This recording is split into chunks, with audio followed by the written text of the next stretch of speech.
अजब कुमारी नाम की एक गोपी थी, एक राजकन्या थी।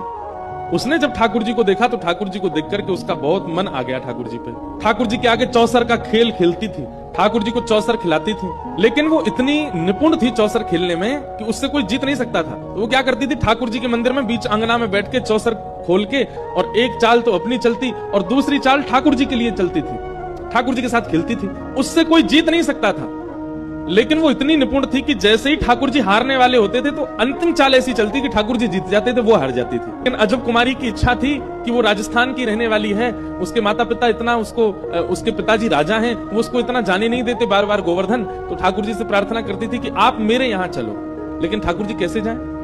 तब एक दिन उसने चौसर का खेल खेला और आज वो ये सोच करके बैठी कि आज मैं ठाकुर जी को हरा ही दूंगी। सब मंदिर के वैष्णव जन खड़े होकर के देखते थे और सब कहते थे, बोले लाल जी जीतेंगे, ये तो हारेगी। लेकिन आज उसने ऐसा खेल खेला, ऐसा खेल खेला, ठाकुर जी सारे दाव हार गए। ठाकुर जी इतने व्याकुल हो गए कि व्याकुल होकर के उन्होंने अजब कुमारी से मनी मन कहा कि आज और जिता दे, तू जो कहेगी सो दूंगा। अजब कुमारी बोली, मैं नहीं जिताऊंगी, रोज जिता देती हूँ, आज तो आप हारोगे और पूरे विश्व को दिखागा कि आप मुझसे हार गए। ठाकुर जी मनी मन बोले उससे, देख अजब कुमारी तू हमसे प्रेम ना करे, तू मान जा, देख ले हमें मत हरावे, हमारी नाक ऊंची रहने दे, ये सब ब्रजवासी हमारी जय जयकार करें और कहीं तू हरा करके तू तो चली जाएगी अपने घर और ये सब पीछे तो मुझे चढ़ावेंगे कि लाला तुम तो हार गए।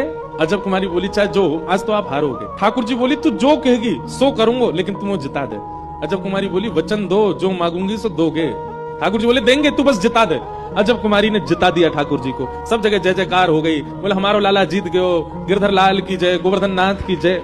ठाकुर जी ने मनी मन अजब कुमारी से कही, अब बता तो कहा चाहिए। अजब कुमारी बोली, मेरे साथ अब राजस्थान चलो, वहीं विराजो, मेरे लिए विराजो। ठाकुर जी स्तब्ध हो गए, बोले मैं अपने प्राण से प्यारे ब्रज को छोड़ के कैसे जाऊं, इसी कलिकाल की घटना है। अजब कुमारी बोली, मुझे ना पता, आपने मुझको वचन दियो है, अब चलो। अजब कुमारी के लिए हमारे श्री गोवर्धन नाथ, जो कि श्री गिरिराज जी में प्रकट हुए, वे नाथ द्वारा विराज गए, मेवाड़ चले गए और वहीं विराजमान